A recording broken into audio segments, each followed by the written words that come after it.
Hello friends, in this video we'll be discussing a little bit about very important disorders which are the nephritic and nephrotic syndrome, in which almost every exam, every NEET PG exam, you get a case scenario on nephritic or nephrotic syndrome. They are so important, okay?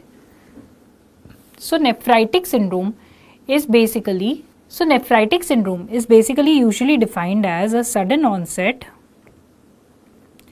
of hematuria, proteinuria, edema, proteinuria, which is not massive, okay, it is nephritic range proteinuria, hematuria, proteinuria, edema, okay, hypertension and renal dysfunction, edema and hypertension with or without renal dysfunction, right? So it is sudden onset of hematuria. So sometimes you can get what is known as so there is hematuria, sometimes you can get red urine, or mostly you get what is known as a cola colored urine, okay. The proteinuria is a nephritic range proteinuria. It is not a massive proteinuria like you get in nephrotic syndrome. So it is a nephritic range proteinuria. Edema is also mild to moderate, not a severe mass edema like you get in nephrotic syndrome. It is not anasarca. Okay, and hypertension is there usually, right? Renal dysfunction may or may not be present. So that is what is nephritic syndrome, right? Now, what are the ways to detect proteinuria in children? So you can use something known as, collecting 24-hour urine sample in a child is cumbersome and difficult. So what you can do is, you can do a urine protein is to urine creatinine ratio. You can take a single morning spot sample of the urine, and in that we can get the urine protein and urine creatinine estimated, and we can calculate the urine protein is to urine creatinine ratio. Or what you can do is, you can check the urine protein by a dipstick, okay. So normally the urine protein is to urine creatinine ratio is less than 0.2, and the urine protein by dipstick is normally either nil or trace. Now, nephritic range proteinuria means the urine protein is to urine creatinine ratio is anywhere between 0.2 to 2, and the urine protein by dipstick is somewhere between 1 plus to 2 plus, okay. While nephrotic range proteinuria is a UPUC of more than 2 greater than equal to 2, while urine protein dipstick of 3 plus or 4 plus. So that is how we detect and quantify the proteinuria in children, okay.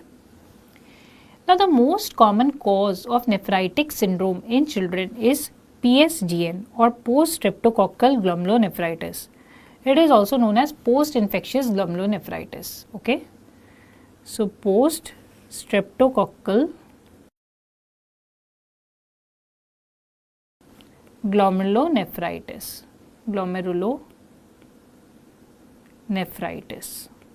okay. Now if you are getting a case scenario where you are getting a hematuria in a child after say 1 to 2 days, within 1 to 2 days of an upper respiratory tract infection, we think of IgA nephropathy or Berger disease. While if you are getting a hematuria in a child 1 to 2 weeks after a upper respiratory tract infection or a skin infection, 3 to 4 weeks after a skin infection, we think of post-streptococcal glomerulonephritis, right? So from a given case scenario, you can get a clue as to what is the probable underlying etiology in this case, right? So going into a little bit more detail about post-streptococcal glomerulonephritis, because it is important for us. So basically this PSGN follows infection by nephritogenic strains of group A beta hemolytic streptococcus. So follows infections by nephritogenic strains, okay, nephritogenic strains of group A beta hemolytic streptococcus, okay, beta hemolytic streptococcus. So this can be either pharyngitis, okay. So pharyngitis can be there, streptococcal pharyngitis. The pharyngitis causing nephritogenic strains are M1, 4 and 25 usually, or it can be basically a skin infection, okay, dermatitis. skin infection, usually by the type M49, right? So PSGN follows infection by the nephritogenic strains of group A beta hemolytic streptococcus, we said, okay? And the pathophysiology of PSGN is there is deposition of immune complexes, okay, with streptococcal antigen and complement activation. So deposition of immune complexes,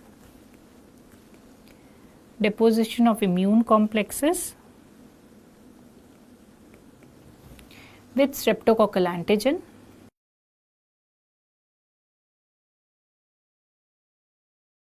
and complement activation, okay, complement activation, right? And antibodies against the streptococcus cross react with glomerular antigens by the way of molecular mimicry, okay? So antibodies against streptococcus cross react with glomerular antigens due to molecular mimicry, okay?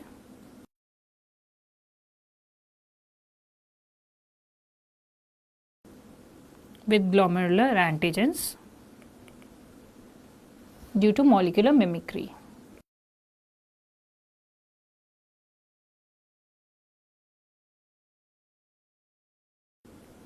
Right?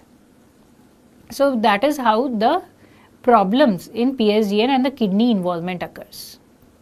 Now the clinical features of PSGN would be the most common age group involved is 5 to 12 years. Okay, so the most common age group involved is 5 to 12 years. And the symptoms usually appeared as we mentioned, the symptoms usually appear 1 to 2 weeks after an upper respiratory tract infection, 3 to 6 weeks after a skin infection. So symptoms usually appear 1 to 2 weeks after an upper respiratory tract infection and 3 to 6 weeks after a skin infection.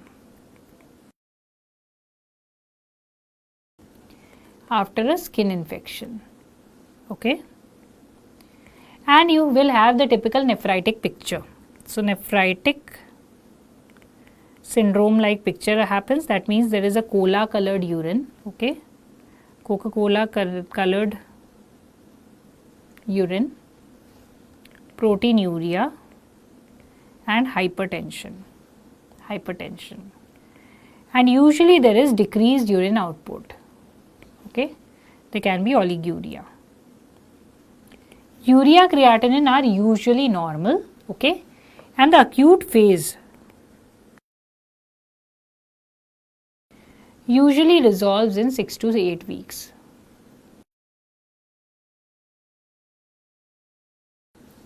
In severe cases of PSGN, they can also be associated acute kidney injury wherein the renal functions may be deranged. Renal function tests like urea creatinine may be deranged in some cases, but not in all, right? So the diagnosis of PSGN, so we will do a urine examination first, okay. The urine examination shows proteinuria, which is non-nephrotic range proteinuria. So proteinuria, that means it will be 1 plus to 2 plus by dipstick, or it will be a UPUC of how much? 0.2 to 2, right? And there can be RBCs and RBC casts, right? The C3 levels are going to be decreased. The complement levels or the C3 levels will be decreased in 90% patients. C3 levels will be decreased in 90% patients, but they normalize in 6 to 8 weeks of illness usually.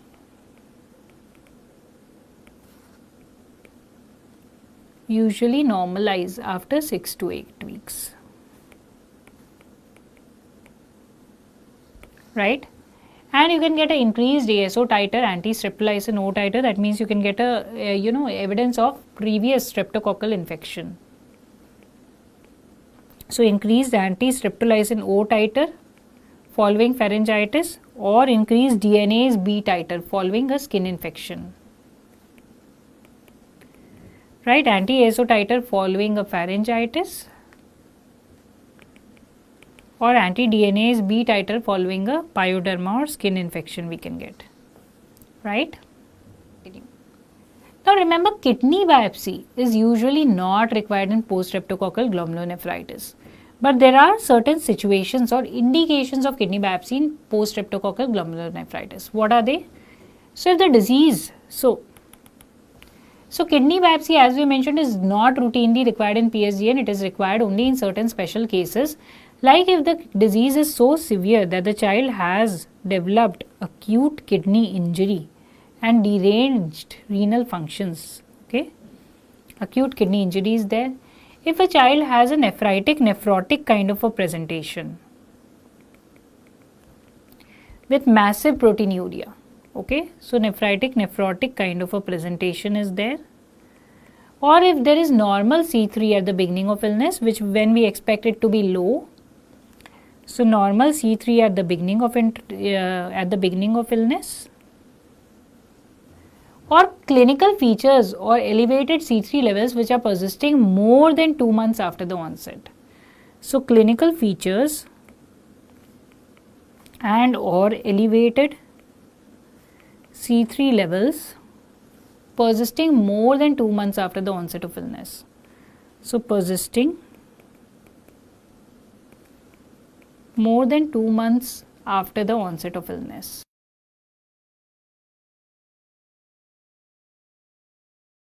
So these are some of the indications of kidney biopsy in a child with post-streptococcal glomerulonephritis, but of course we do not routinely do.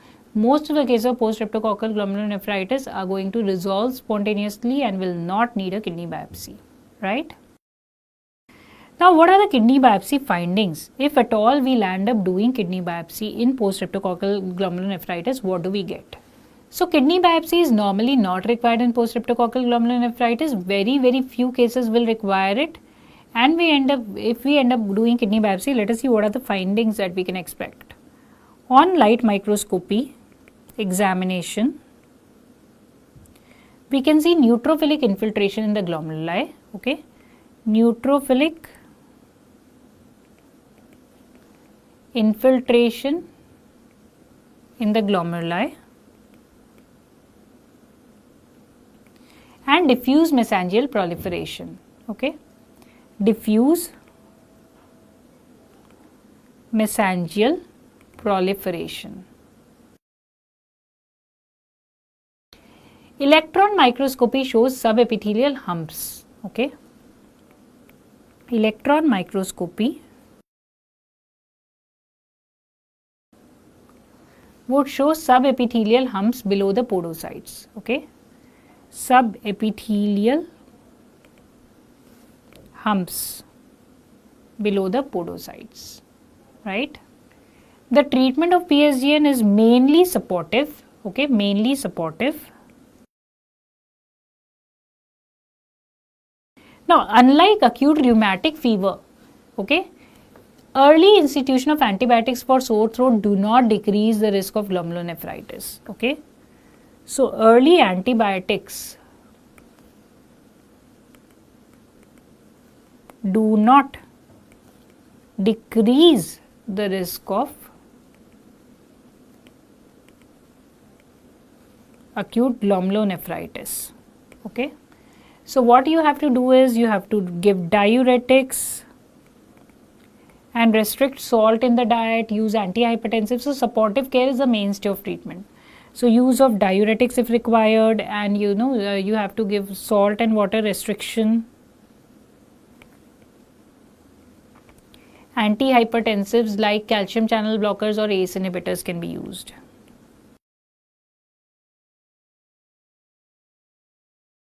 Very few cases which move on to have AKI and all may require renal replacement therapy and other measures. Okay. The prognosis of PSGN, complete recovery occurs in almost 95% children. So complete recovery in more than 95% children.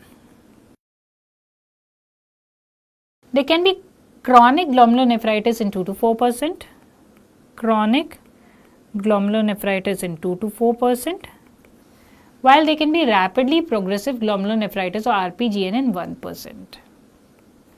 So RPGN, we will be discussing RPGN in more detail, but rapidly progressive glomerulonephritis requiring urgent treatment may happen in almost 1% case. Okay. So that is about a very important entity from which often case scenarios come, and we need to know it in detail, that is the post-streptococcal glomerulonephritis. Moving on to a little bit about RPGN or rapidly progressive glomerulonephritis. So this is basically a condition where there is rapid loss of renal function happens following glomerulonephritis. So there is rapid loss of renal function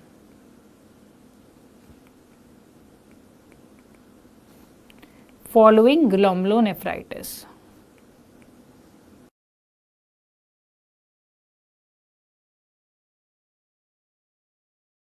Right? Now this RPGN or rapidly progressive glomerulonephritis is of mainly 3 types based on the etiology. Type 1 is anti-GBM mediated, anti-glomerular basement membrane antibody mediated. So anti-GBM antibody mediated, and the typical example is Goodpasture syndrome. Okay. Goodpasture syndrome. Right. The second type of RPGN, the second category is immune complex mediated. Okay. Immune complex mediated, and this category includes PSGN, IgA nephropathy and HSP nephritis. Okay, Knox-Schonland purpura nephritis.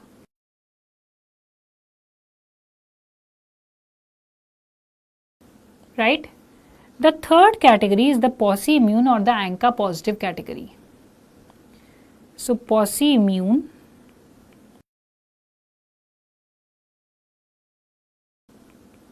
or the ANCA positive category, which includes Churg-Strauss syndrome, microscopic polyangiitis and Wegener's granulomatosis. So Churg-Strauss syndrome. So these conditions are not so commonly encountered in children, but just for the sake of completion of the various types, so microscopic polyangiitis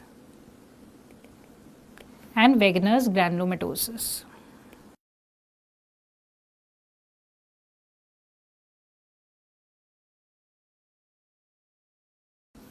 Right. So these are the various types of rapidly progressive glomerulonephritis. Now the clinical features of glomerulonephritis, a child with nephritic syndrome to begin with goes on to develop acute features of acute kidney failure or injury. That means oliguria or anuria, raised renal function tests, bleeding manifestations can be there, and rapid deterioration of kidney function.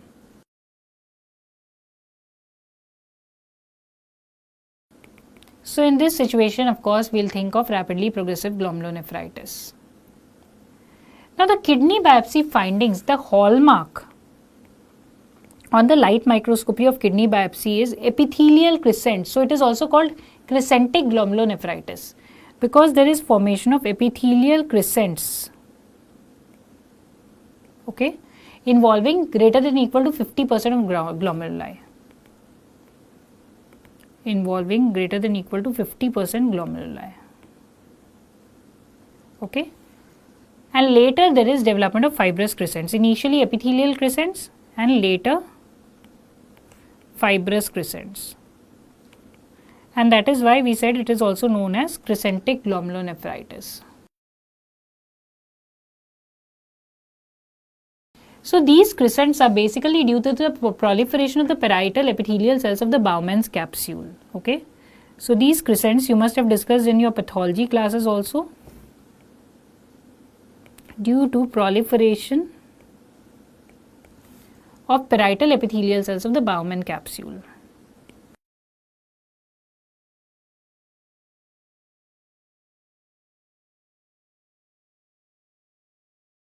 Okay.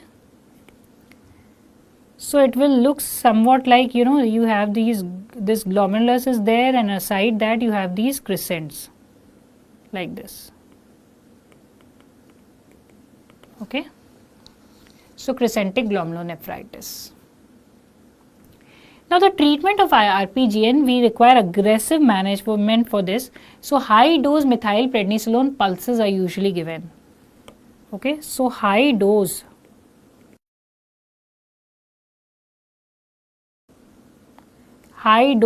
steroid pulses,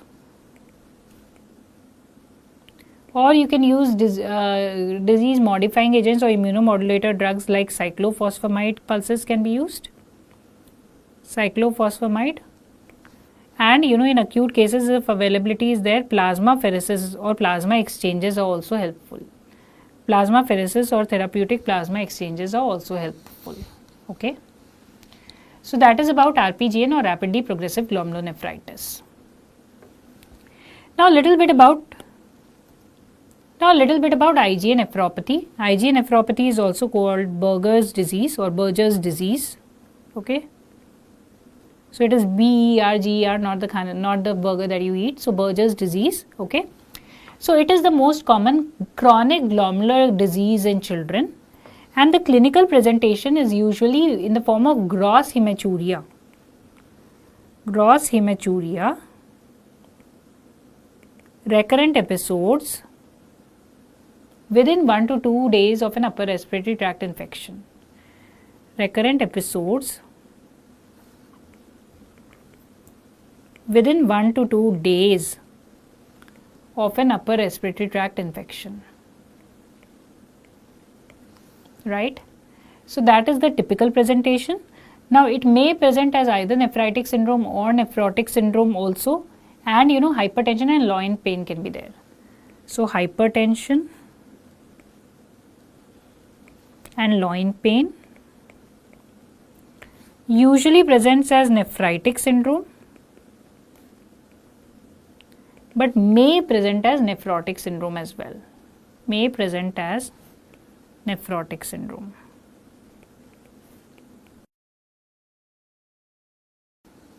Right? The investigation findings in IgA nephropathy, the urine is going to show hematuria and proteinuria like what you get in nephritic syndrome. Okay. So urine will show hematuria and proteinuria.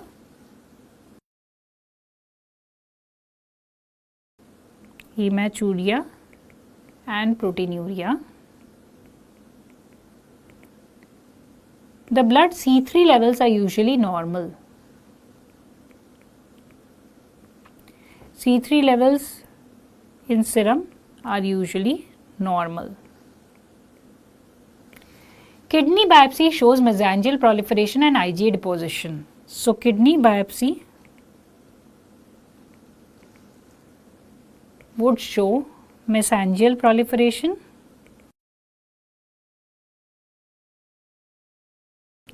and IgA deposition in the mesangium. IgA deposition in the mesangium. Right? The treatment is supportive. Mainly it includes BP control, use of ACE inhibitors and angiotensin receptor blockers. ACE inhibitors and angiotensin receptor blockers. Right? So usually there is presence of progressive disease in 20 to 30% of adults. Progressive disease develops in 20 to 30% adults 15 to 20 years after onset. Okay, 15 to 20 years after the onset of disease. Right? So that is about IgA nephropathy. Moving on to a little bit about Alport syndrome. Alport syndrome is also known as hereditary nephritis.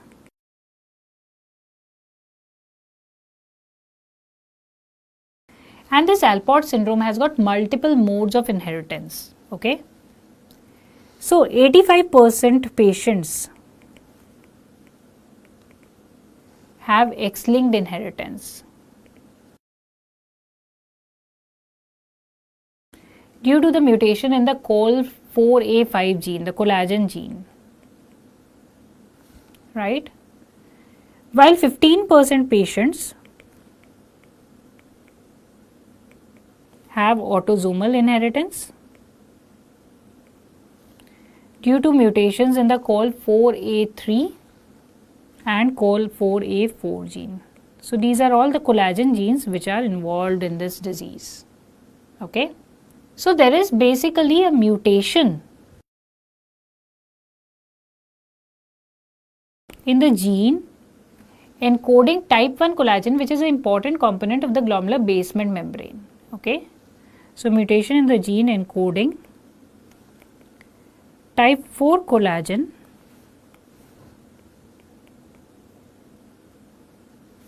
which is an important component of glomerular basement membrane.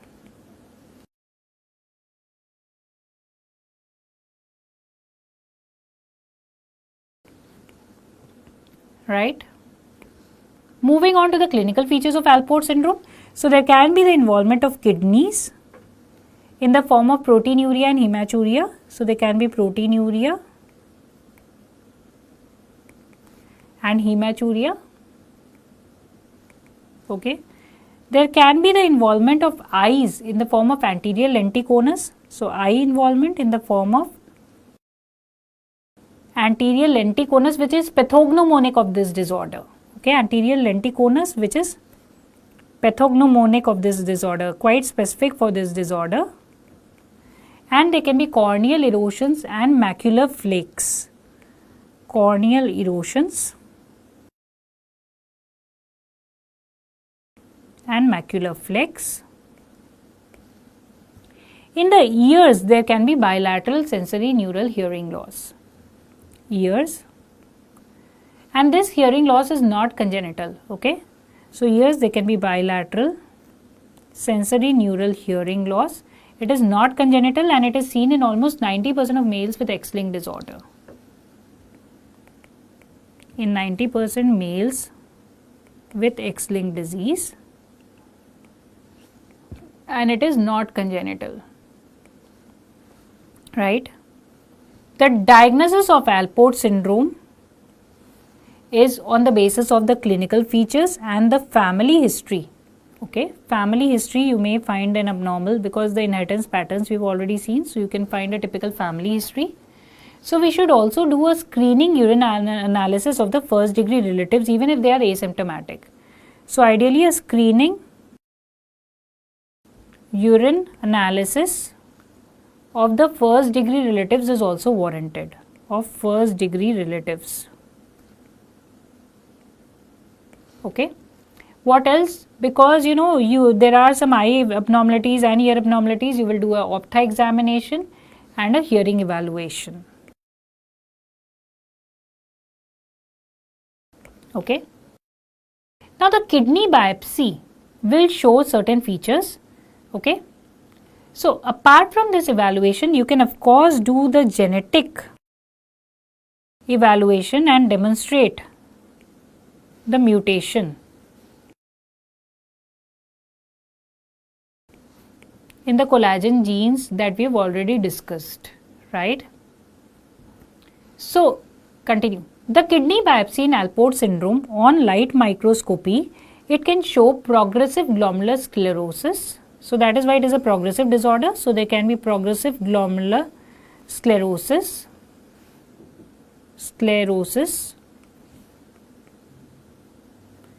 tubular atrophy and interstitial inflammation. Tubular atrophy and interstitial inflammation.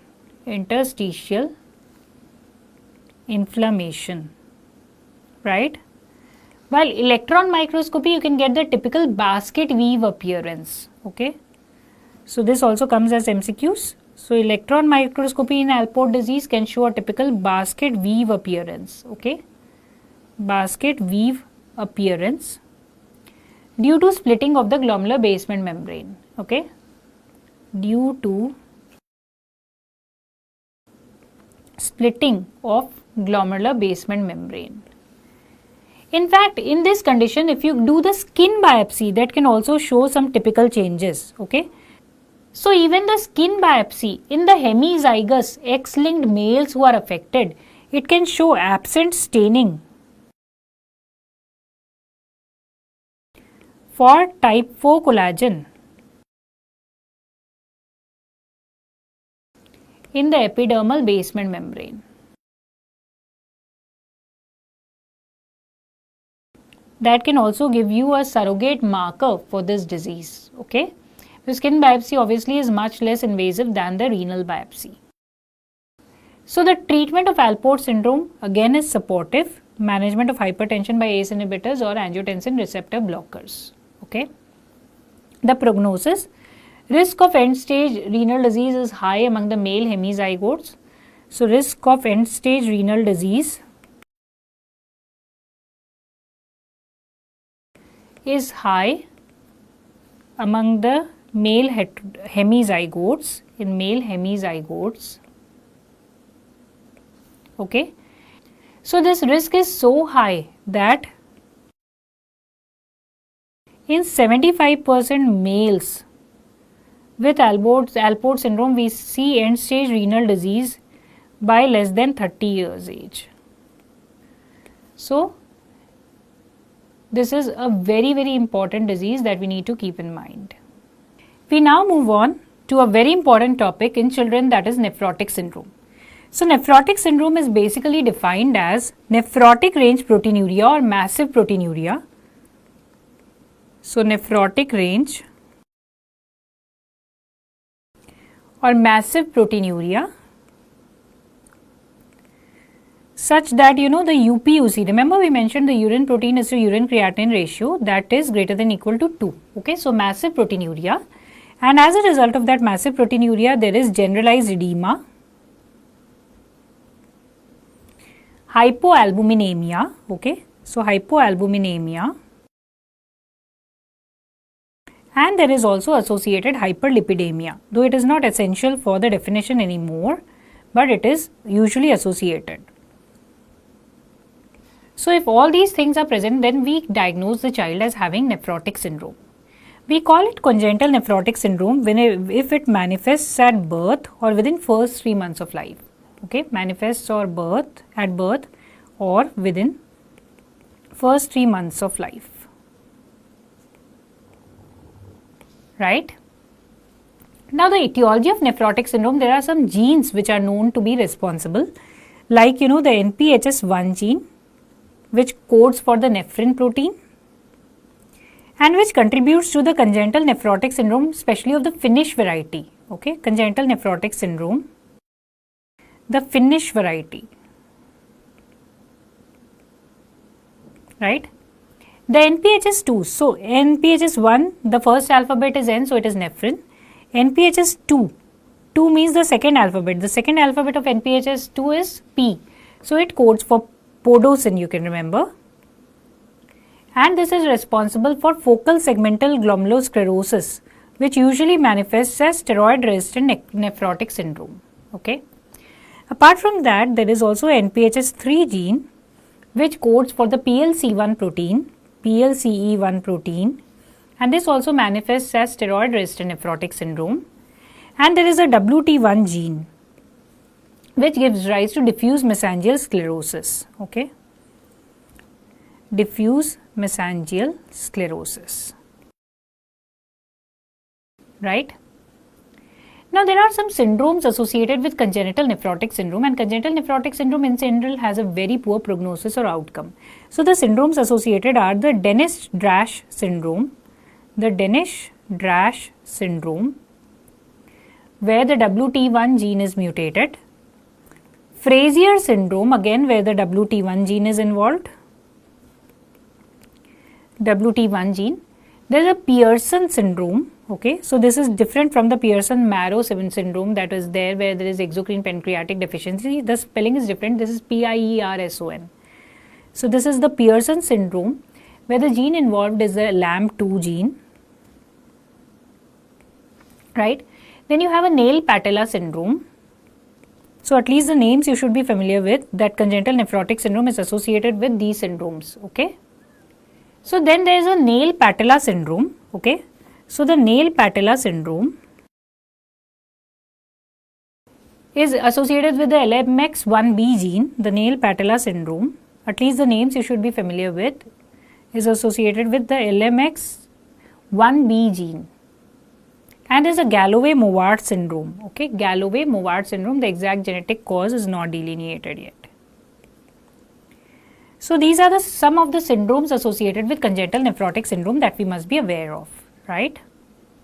Now the most common cause of nephrotic syndrome in children, we'll put a 3-star here. This has been asked n number of times, and we all know that is something known as minimal change disease.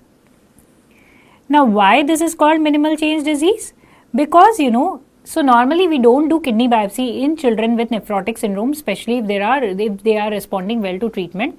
But if you were to look at the kidney morphology in minimal change disease, in light microscopy you will find that there is no change. The kidneys appear, the glomerulus appear to be absolutely normal. While in electron microscopy examination you can find the flattening of footplate of podocytes. So flattening of footplate of podocytes can be found only on electron microscopy of podocytes. So that is why it is called a minimal change disease, because there is no change on light microscopy examination in kidney biopsy specimen in these children. Now the most common cause of nephrotic syndrome in adolescents, however, is FSGS, something called FSGS, that is focal segmental glomerulosclerosis. Focal segmental glomerulosclerosis, right? The most common cause of end-stage renal disease in adolescents again is also focal segmental glomerulosclerosis, and it usually presents as a steroid-resistant nephrotic syndrome to begin with, okay? Now the clinical features of nephrotic syndrome, as we mentioned, there is edema. So this edema usually begins as puffiness around the eyes. So usually begins as periorbital puffiness or puffiness around the eyes, okay? And it gradually extends to have pedal edema. So there is pitting pedal edema, okay? Pitting pedal edema is there. Then there is generalized edema or anasarca, okay? Generalized edema and anasarca. Anasarca means there is fluid in the other cavities as well, like pleural effusion and peritoneal collection, okay? Pleural effusion and peritoneal collection. Now there are some hypotheses which have been proposed for edema in nephrotic syndrome. They are the underfill hypothesis and the overfill hypothesis, and that is a controversial arena. Some believe that there is decrease in the intravascular volume which is contributing to the activation of the renin-angiotensin mechanism, and there is increased fluid retention, and some schools of thought believe that there is salt and water retention to begin with. That is the primary thing. So whatever it is, but generalized edema and massive edema is what you get in nephrotic syndrome, okay? The children from a distance only you can identify they are so swollen and plump, okay? Now there is increased susceptibility to infections.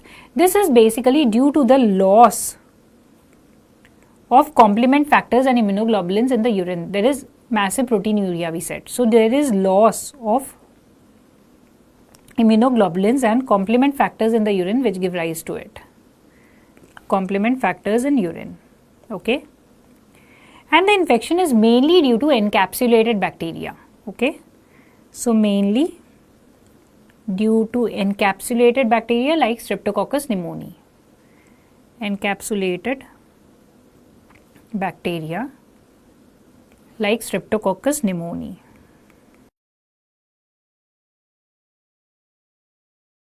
Right? Okay. And cellulitis and spontaneous bacterial peritonitis is quite common. Cellulitis, that is infection of the skin and subcutaneous tissue, and spontaneous bacterial peritonitis, that is the infection of the peritoneal collection, are quite common in these children. Okay. there is a hypercoagulability. So this is due to the loss of protein S and antithrombin 3 in the urine. So due to the loss of protein S and antithrombin 3 in the urine,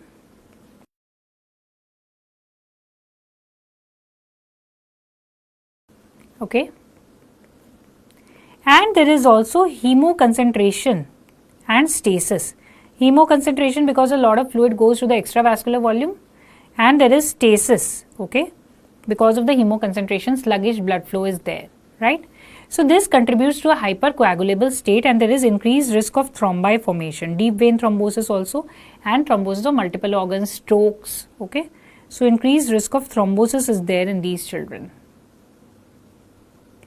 right. Now investigations in a child with nephrotic syndrome. To begin with, we will do a urine.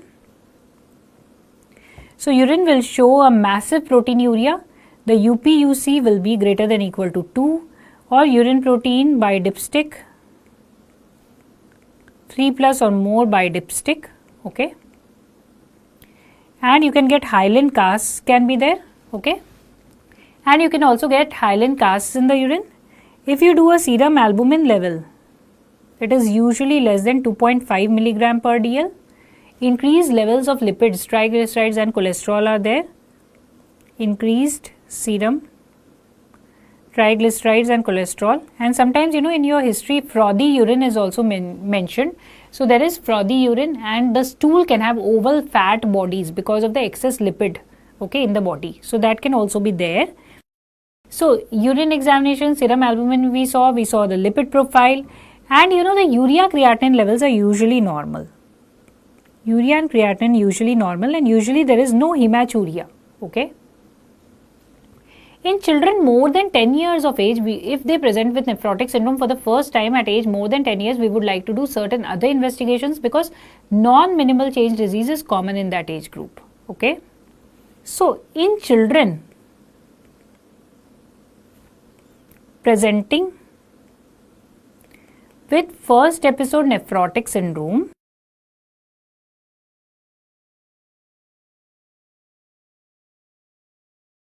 at more than 10 years of age, we will do certain other investigations also because there are more chances of having secondary causes of nephrotic syndrome or non-minimal change disease in these individuals. So we will be doing an anti-nuclear antibody, the ANCA levels, okay, anti-dsDNA. So we will be doing an anti-nuclear antibody, anti-dsDNA, the complement levels, and we will do a viral markers, HIV, hepatitis B and C, and kidney biopsy in these children. Okay, so these additional investigations we will do in these children, okay, presenting with first episode of nephrotic syndrome beyond 10 years of age. So the indications, so normally kidney biopsy is not required in a child with nephrotic syndrome where we are suspecting a minimal change disease. But in certain situations, we would want to do a kidney biopsy in a child with nephrotic syndrome. Let us see what are those situations. So infants less than 1 year or children more than 10 years age at onset of illness. So in those individuals, we would like to do a kidney biopsy, onset of illness.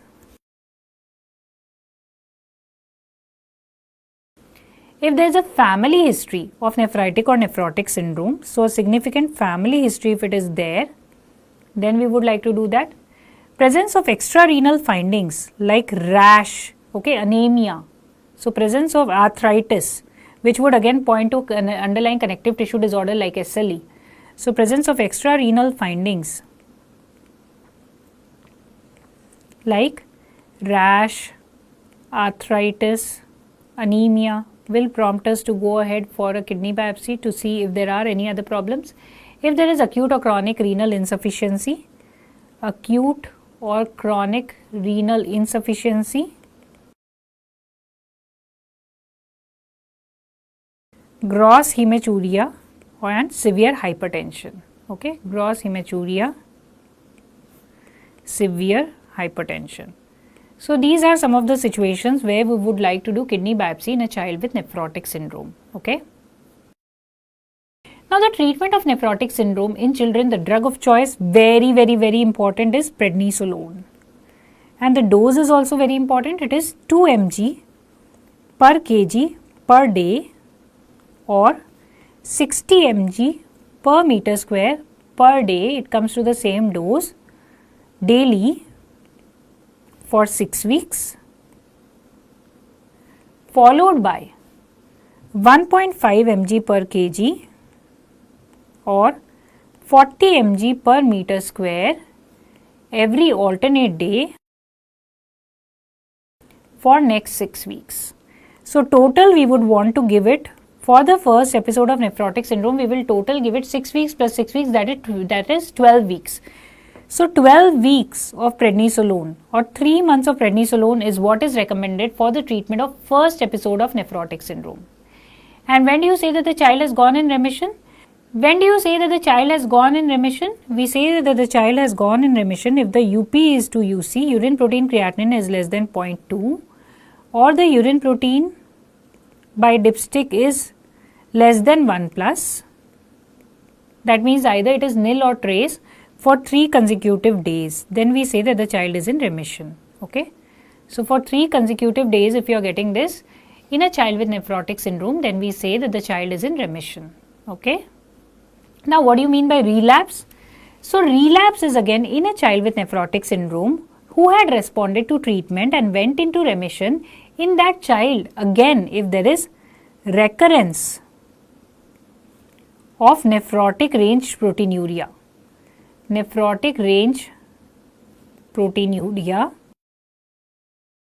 that means UP is to UC greater than equal to 2 or urine protein greater than equal to 3 plus by dipstick.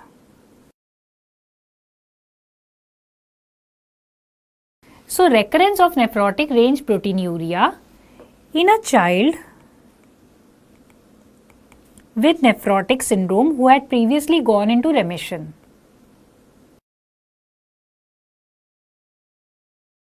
Is known as relapse. Okay, who had previously gone into remission. And this again has to be present for 3 consecutive days. Only then you label it as relapse, because you know transiently sometimes due to an upper respiratory tract infection, transiently there can be some proteinuria increase to 2 plus or so. Okay, but then that resolves. If it presents consistently for 3 days or more, then you label it as relapse. Right? So what is relapse once again? So recurrence. So relapse is basically recurrence of nephrotic range proteinuria, and we know what is nephrotic range proteinuria. UPUC greater than equal to 2 or urine protein greater than equal to 3 plus by dipstick for 3 consecutive days or more in a child with nephrotic syndrome who had previously gone into remission. So then we call it relapse, right? Now how do you treat nephrotic syndrome which is relapsing? So first, what do you mean by frequently relapsing nephrotic syndrome? So first we need to understand certain terminologies relevant to nephrotic syndrome, and then we will move on to the treatment of each of these types of nephrotic syndrome. So what do you mean by frequently relapsing nephrotic syndrome? So frequently relapsing nephrotic syndrome, we tell if a child is having. So what do you mean by frequently relapsing nephrotic syndrome? So we need to know these terminologies before we move on to the treatment of these types. So frequently relapsing nephrotic syndrome, we label it when if a child has had 2 or more relapses in initial 6 months of disease onset or 4 or more relapses in a year. Then we call it frequently relapsing nephrotic syndrome. If the number of relapses is less than above, then we call it infrequently relapsing. So number of relapses less than above, then we call it infrequently relapsing nephrotic syndrome, right? What is steroid dependent nephrotic syndrome? So if the child is so dependent on steroids, we label a child as having steroid dependent nephrotic syndrome if there is relapse while tapering steroids or within 2 weeks of stopping steroids. While tapering steroids or within 2 weeks of stopping steroid, then we label it as steroid dependent nephrotic syndrome.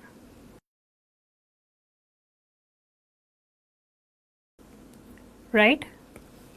What do you mean by steroid resistant nephrotic syndrome? So, steroid resistant nephrotic syndrome or SRNS is a condition where the child continues to have proteinuria. So, there is absence of remission despite 4 weeks of daily steroid treatment. Despite 4 weeks of daily steroids in adequate doses. Okay. Then we call it steroid resistant nephrotic syndrome or SRNS, right? Now, let us move on to the treatment based on these categories of nephrotic syndrome. So, in infrequently relapsing nephrotic syndrome, when the child is relapsing infrequently, you just treat each relapse as and when it occurs. Okay, so long term treatment is not required, just treat each relapse as and when it occurs. And what is the treatment of relapse? So, you give 2 mg per kg per day or 60 mg per meter square prednisolone daily till the child goes into remission. Till the child goes into remission, followed by 4 weeks of alternate day steroids. Okay, followed by 4 weeks of alternate day steroids, and we know the alternate day steroid dose is 1.5 mg per kg or 40 mg per meter square. Okay.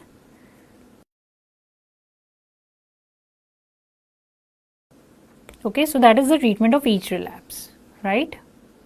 So, daily till the child goes into remission, followed by 4 weeks of alternate day steroids. Okay. Now, what is the treatment of frequently relapsing nephrotic syndrome or steroid dependent nephrotic syndrome? So, in frequently relapsing nephrotic syndrome or steroid dependent nephrotic syndrome, you might have to resort to, you might have to give tapering doses of alternate day steroids. So, we said once the child, the treatment of relapse is daily steroid till the child goes into remission, and then we give 1.5 mg per kg alternate day for 4 weeks. But in these children with FRNS or SDNS, we will not stop after 1.5 mg per kg alternate day for 4 weeks. We will go on tapering it slowly. We will make it 1.3 mg per kg alternate day, then 1.2 mg per kg per alternate day, then 1 mg per kg alternate day, like that. So, tapering doses of alternating steroids is to be given, and then we see if the steroid threshold is less than 0.5 mg per kg alternate day. That means the steroid requirement is quite low, right? Steroid threshold means that below this steroid dose the child goes into relapse. So, that is the steroid threshold of the child. So, if we see that the child's steroid threshold is quite low, then we can continue long-term alternate day prednisolone for up to 18 months. Okay. But if the child's steroid threshold is quite high, steroid requirement is quite high, or the child is developing features of steroid toxicity, then we have to put the child on steroid sparing agents. Okay. So, if the steroid threshold is more than 0.5 mg per kg, or there are features of steroid toxicity, then you have to use steroid sparing agents. And what are the steroid sparing agents that one can use? So, we can use levamisole or mycophenolate mofetil, okay, or cyclophosphamide. Mycophenolate mofetil, that is MMF, or cyclophosphamide, right. So, that is how you treat frequently relapsing or steroid dependent nephrotic syndrome. Now, moving ahead, what is the treatment of SRNS or steroid resistant nephrotic syndrome? So, steroid resistant nephrotic syndrome, the drug of choice are calcineurin inhibitors. Which are the calcineurin inhibitors? So they are cyclosporin and tacrolimus. You can use either of these. So cyclosporin or tacrolimus, either of these you can use. In refractory cases, people have tried and seen good response with rituximab, that is anti-CD20. Okay. So these are the specific drugs that can be used for nephrotic syndrome. Apart from that, of course, giving good supportive care is very, very important. Continue. So what all do we include in the supportive care of nephrotic syndrome? So one is if the child is having severe edema. Then what all we do? So we do salt and or water restriction or fluid restriction. If there is severe hypoalbuminemia that is contributing to edema, we can give IV albumin infusion can be given. And of course, we ask them to take a high protein diet. Right? For the hyperlipidemia or dyslipidemia, we can start lipid lowering agents. Okay. Usually, however, the lipid lowering agents are not required. We can ask them to limit the dietary fat intake. Limit dietary fat intake. Okay. Infections, if they are present, we have to treat them with appropriate antibiotics. So infections have to be treated with appropriate antibiotics. Right? So we already mentioned spontaneous bacterial peritonitis is quite common in children with nephrotic syndrome, and for spontaneous bacterial peritonitis the most common organism responsible is Streptococcus pneumoniae. This has come as a question previously and you need to know it. So Streptococcus pneumoniae is the most common cause of spontaneous bacterial peritonitis in these. Okay. So the treatment of spontaneous bacterial peritonitis, if it happens, is IV third generation cephalosporins like ceftriaxone. Okay. IV third generation cephalosporins like ceftriaxone. Now apart from that, prevention of infections. So good hygiene of these individuals and avoiding contact with children with or other individuals with infection. That is very important in these individuals, and apart from that, immunization against pneumococcus. So not just the pneumococcal conjugate vaccine, but the pneumococcal polysaccharide vaccine, which is 23 valent, should also ideally be given in these individuals. So immunization against pneumococcus and annual influenza vaccine.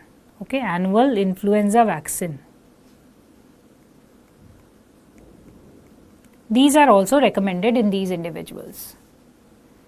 And of course, the immunization of nephrotic syndrome, once the child, at the time the child is on steroids, we will avoid live vaccines, and in the siblings of the child also we will avoid transmissible live vaccines like oral polio vaccine.